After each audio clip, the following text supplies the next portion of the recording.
Never, ever give up.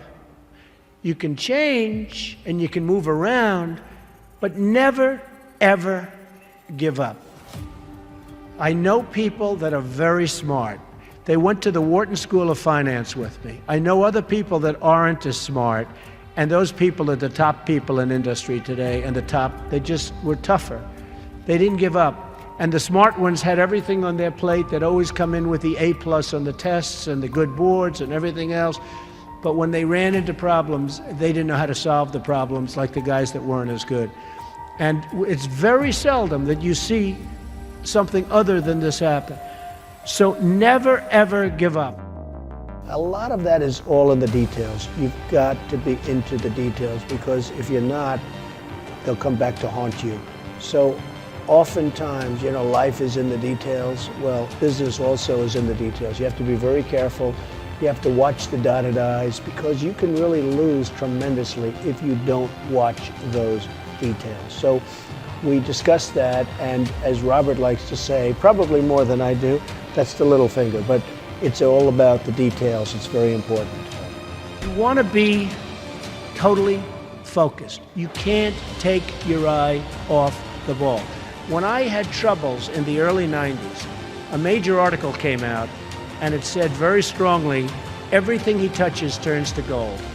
And I believed it. So I'd go out with models at night instead of working. But that wasn't good. And I remember I had a big lease coming up, and there was a big show, and I went to the show. I said, don't worry, fellas, you can handle the lease, you'll get it done. Well, I came back, they didn't get it done, and I would have had it done 100%. And then the market crashed in the 90s. So I had trouble, but it was sort of an amazing, I wouldn't want to do it again. It was an amazing test of yourself. Can you handle pressure? How are you under pressure? Are you smart? When everybody's coming at you. The worst employee is a good employee. A bad employee is fine because you fire that person right away. A great employee is phenomenal. You want to keep them and cherish them. They're fantastic. But a good employee, you never sort of fire them, but they never lead you to the next level. They just keep their job. They're sort of too good to be fired, but they're not good enough. You're never going to do great. So I always say, the worst employee isn't a bad employee, it's just a good or average employee. Gary Player, the great golfer, he was a little guy, very little, but he worked really hard. And he had a great statement, but he'd go, the harder I work, the luckier I get. And he wins the US Open. You have all these big, handsome guys, these big, giant guys, and they're hitting the ball a mile. And you have Gary Player. And Gary Player would win the Open. He'd win the Masters. He'd win this. He'd win that. And he said, hey, in the US Open, he hit a 5-iron to 1 foot from the hole, and he ended up getting a birdie and wins the US Open, right? And he came off the green. Now, I know I've heard the statement before, but I heard it from him in a meaningful way. They said, what do you think, Gary? What is it? He said, all I know is I've been working very hard, and the harder I work, the luckier I get. I thought it was an amazing statement. Sometimes in life, to be successful, oftentimes, most of the time, you have to follow your instincts. You have to follow your gut. You have to. Your parents may say wrong, your whoever may say wrong, but you have to do it. So much of success is seeing yourself as victorious. You have to see yourself. You have to really believe in yourself. And sometimes it's hard. You've had failures, you've had weaknesses, you've had other things. You have to see yourself as a one-man band. Don't rely too much on other people, because they'll let you down. You have to see yourself as victorious. And to be a winner, you have to think like a winner. If you don't think like a winner, it's just never going to happen. Many people have been asking about my desk and the fact that I have so many papers on my desk. It's actually very neat. I know where everything is, but if you look around, there's a lot of stuff. The fact is, I'm busy. I always notice that busy people that are very successful in many cases, have a lot going on their desk.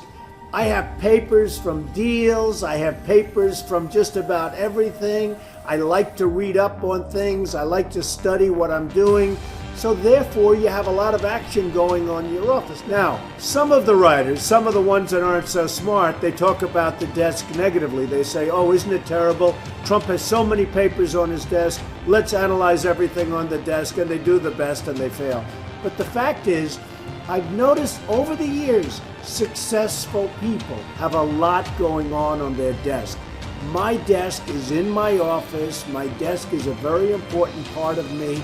And frankly, it's a very important part of my success. Everything I do comes right through this desk. So if it's not perfectly neat, if there's a lot of action, I think that's okay. I actually think that's a good thing. You have to love what you do. And I'm not going to go over that long, but it solves a lot of problems. Because when you love what you do, when you really love what you do, you work harder.